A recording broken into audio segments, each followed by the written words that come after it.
Bapak Ustadz Aam Amiruddin. Assalamualaikum Pak Ustadz. Waalaikumsalam warahmatullahi wabarakatuh. Boleh tepuk tangan nggak apa-apa. Kaku amat, tegang. Apalagi nih Bu, habis nabrak beling Bu. Kelap-kelip banget kayak hari ini Bu, gemerlap. Luar biasa. Pak Ustadz nih, tadi kan kita sudah ngobrol sama adik kita nih Pak Ustadz. Tema di sini adalah gaul ala geng. Kan zaman sekarangnya anak muda namanya geng-gengan tuh, kalau nggak geng berarti kayaknya kampungan gitu ya. Nah kalau dalam Islam ini sendiri kan kita sangat dianjurkan untuk bergaul. Dan anak zaman sekarang ini kan suka ngegeng yang tadi saya bilang ya. Nah sebenarnya ada nggak sih sisi positifnya menurut agama Islam kalau kita ngegeng bersama teman-teman itu Pak Ustadz? Iya. Bismillahirrahmanirrahim. Ya. Perlu kita garis bawahi bahwa sebenarnya manusia diciptakan oleh Allah itu untuk hidup bersama. Ya. Maksud hidup bersama bukan 7-Eleven ya. Ya bukan. Maksudnya hidup bersama itu bersosialisasi ya gitu. Nah bahkan kualitas seseorang itu ditentukan dengan siapa dia bergaul.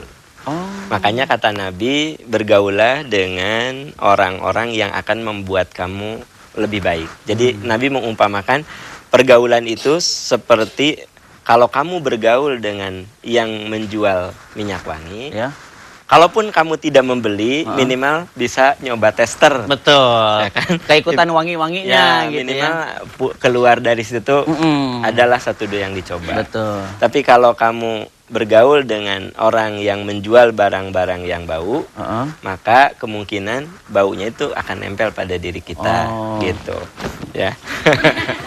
Nah, wow, wah ibu nih gaulnya sama Mikrolet Bu ya, Bu solar. Nah, itu sebenarnya gambaran bahwa hidup berkelompok itu merupakan bagian dari sunatullah, bagian dari sesuatu yang melekat pada diri kita. Nah, tadi ditanyakan apakah ada sisi positif, negatif, pasti ada. Oleh karena itu kita harus cerdas mencari siapa yang akan membawa kita kepada kebaikan. Bahkan di akhirat itu katanya persahabatan yang diikat dengan takwa itu yang akan membawa kita kebahagiaan. Di dalam Al-Quran Allah berfirman, Al-akhillau yauma idzin ba'duhum li ba'din aduwwun illal muttaqin. Sahabat karib nanti satu sama lain jadi musuh. Kecuali persahabatan yang diikat dengan takwa. Kamu tahu nggak, saya masuk neraka tuh gara-gara kamu. Kenapa tuh kamu mau diajak? Gitu, ya. Iya, pasti. Tapi adik, kalau ibu dan adik-adik di sini mah, makasih ya aku jadi masuk surga karena diajak ke RCTI. Amin. Gitu kan. Siapa yang mau bertanya? Oh ibu, mangga sok ibu. Assalamualaikum. Waalaikumsalam. Saya Ibu Supriyatin. Ya Bu.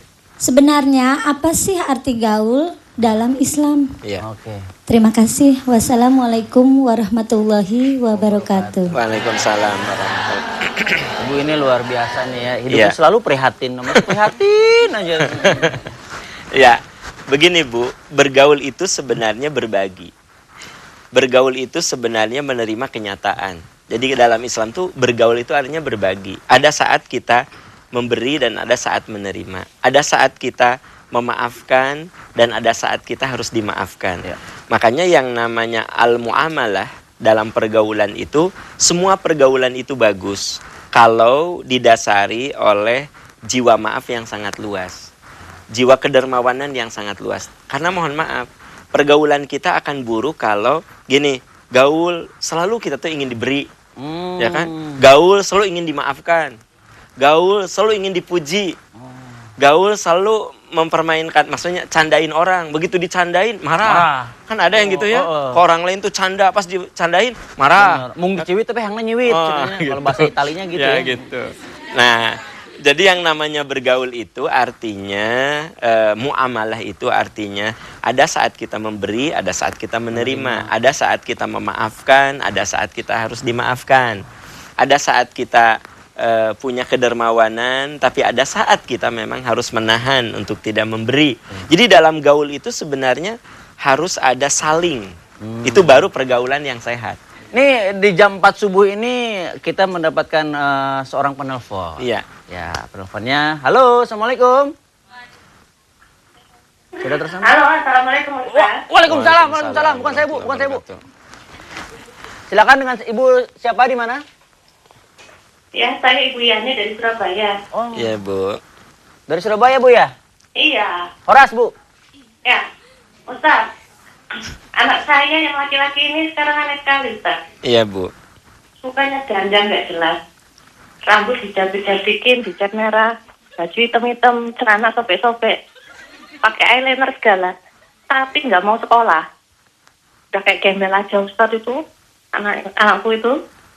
Tambah hari tambah uraan. Nah, setiap kali saya atau papanya nasihati, dia malah marah.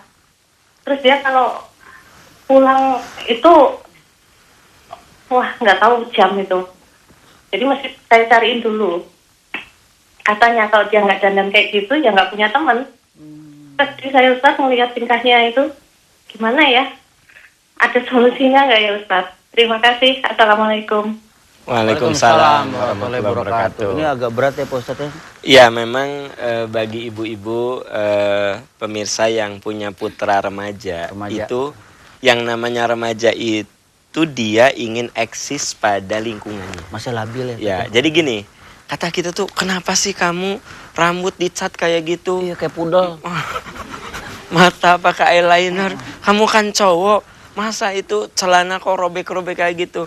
Apa dia bilang? Kalau aku nggak kayak begini, aku tidak punya teman. Nah, jadi dia merasa akan eksis dalam lingkungannya. Walaupun kata orang-orang itu tidak bagus, tapi kalau kata lingkungan dia bagus, ya bagi dia itu yang eksis, itu yang hebat gitu ya. Nah, oleh sebab itu, kita sebagai orang tua, pertama, jangan memusuhi.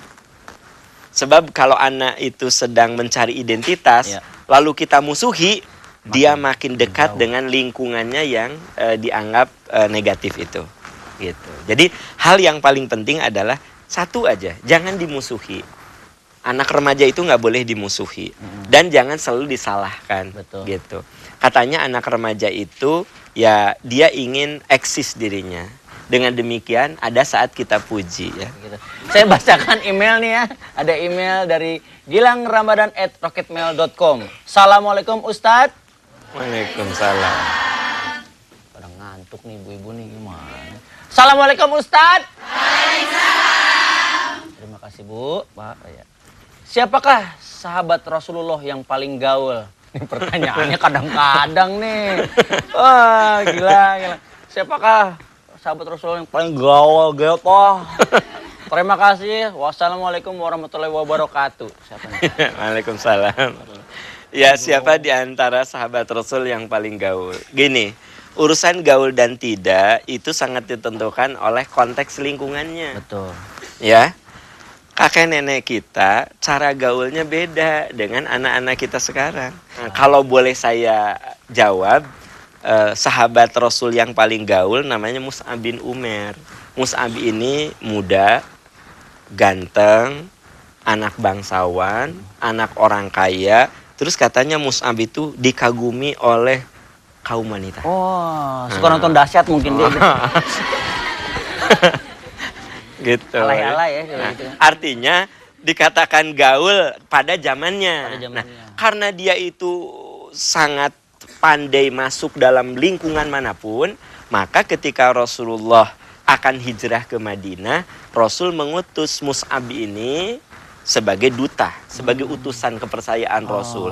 Dan karena kepiawaian Mus'ab masuk ke berbagai lingkungan, kan ini gaul nih ceritanya, masuk ke berbagai lingkungan, apa yang terjadi dalam waktu 1 tahun, seluruh rumah yang ada di Madinah itu ada orang Islamnya. Dan seluruh kabilah yang ada di Madinah itu rata-rata kepala kabilahnya kan di Madinah itu orangnya bersuku-suku. Itu semuanya, hampir semuanya masuk Islam. Itu karena memang Mus'ab ini orang yang gaul dalam arti positif. Dia bisa masuk ke lini manapun. Dengan anak muda masuk, dengan orang tua masuk, dengan para kepala suku masuk, dengan pedagang masuk. Jadi kalau saya ditanya, siapa sahabat Rasul yang paling gaul pada zamannya? Ya, jadi jangan dikatakan paling gaul tuh misalnya pakai anting, ya kan gitu, pakai gelang bahar, bukan. Jawara itu mah. Jadi paling gaul pada zamannya itu adalah Mus'ab karena buktinya Rasul mengutus Mus'ab sebagai duta dan memang berhasil. Luar biasa ya, betul ya. Emang pada gaul pada zamannya cara ngomong juga berbeda tadi. Kalau Beda. zaman dulu kan zaman 70-an kemana coy? Kalau sekarang kan gua geltoh. Kayak makan tahu panas gitu ya. Gua abis. Selanjutnya nih ada VT atau video tape. Seperti apa? Kita lihat nih, ada pertanyaan.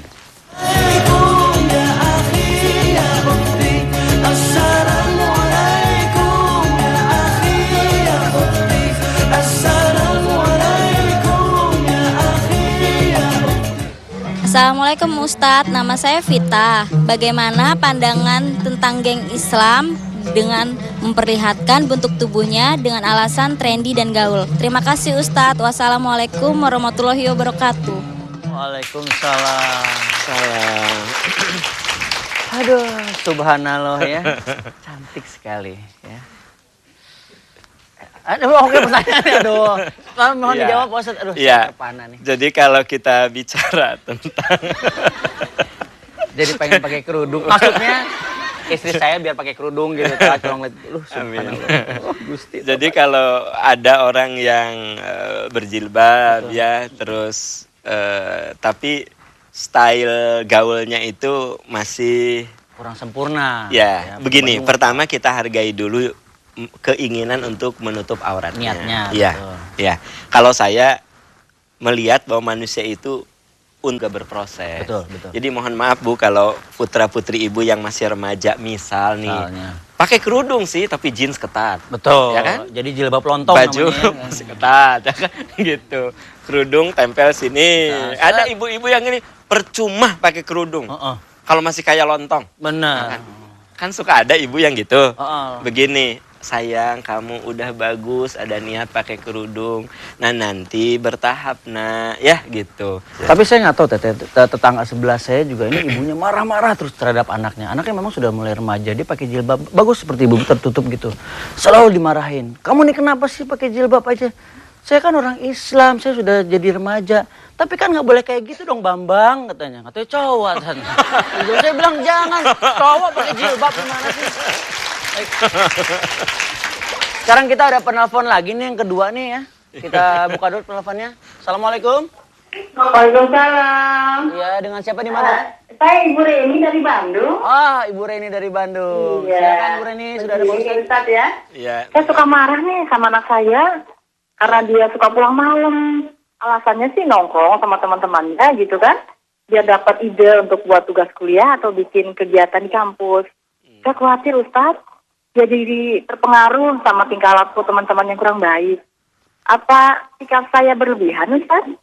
Bagaimana cara menasihati anak saya supaya tidak sering keluar malam dan kami sering bertengkar. Terima kasih. Wassalamualaikum warahmatullahi wabarakatuh. Waalaikumsalam warahmatullahi wabarakatuh. Hampir sama nih.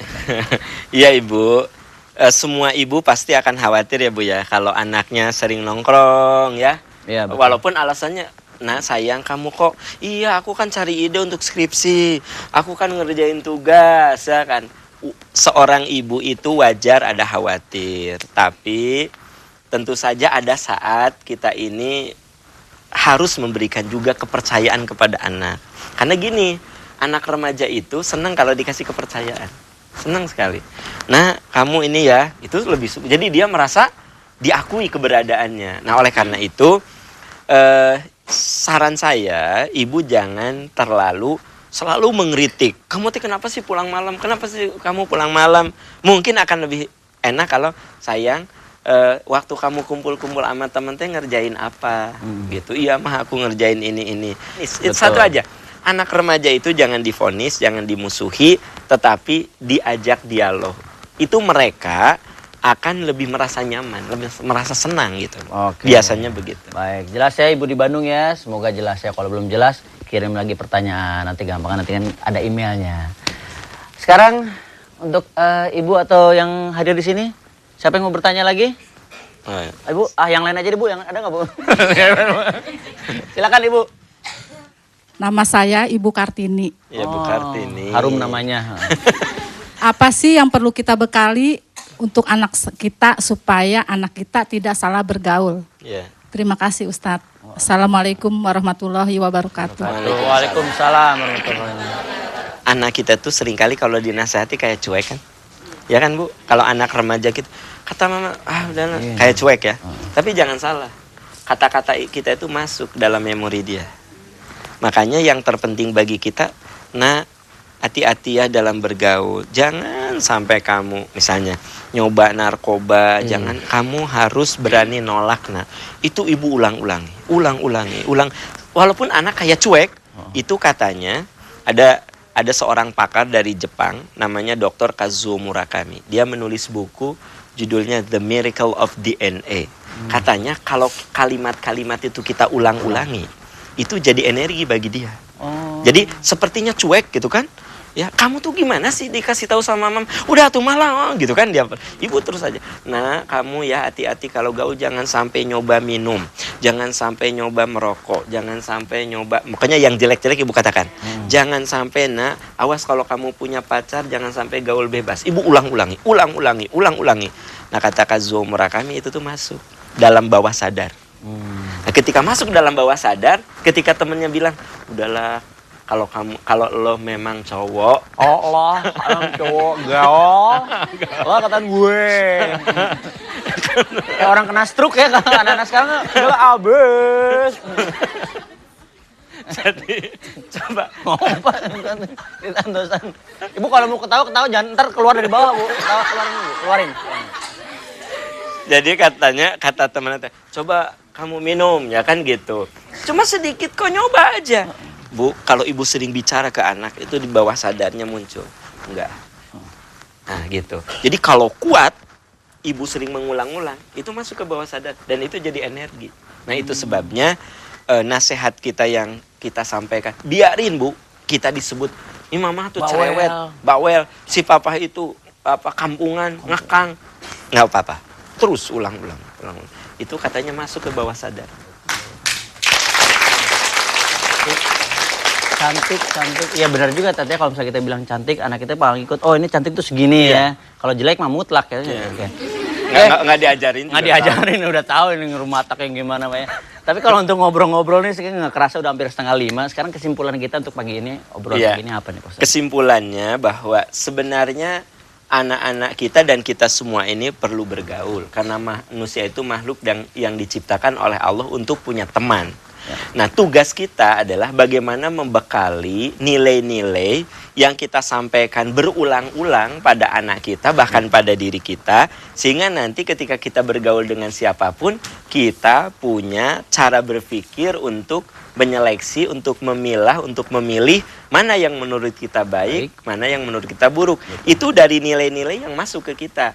Kalau kita sering dengar nasihat-nasihat yang baik, percaya ke saya, nanti cara berpikir kita akan seperti yang sering kita dengar.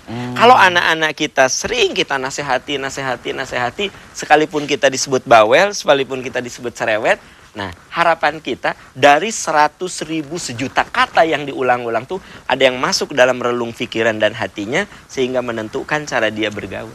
Betul sekali. Boleh tepuk tangan dong ibu-ibu. Gimana Bu? Jelas Bu ya? Adik-adik jelas ya? Tapi kalau misalnya memang masih ada ganjalan untuk ibu-ibu atau adik-adik ataupun pemirsa di rumah juga yang ingin bertanya, ya bisa kirimkan ke alamat di bawah ini. Sekali lagi saya ingatkan lagi, bagi pemirsa yang mau nonton, kirim aja ke nonton@rcti.tv. Kirim dan kritik dan saran kirim ke SMS dengan cara ketik Ustadz tanda pagar nama tanda pagar umur tanda pagar, komentar kirim ke 9388. Kita mesti pamit Pak Ustadz. Ya sudah jam 4:30 nih, kita mesti siap-siap untuk sholat lagi ya Pak Ustadz. Oke, bangga. Assalamualaikum warahmatullahi wabarakatuh. Waalaikumsalam warahmatullahi wabarakatuh.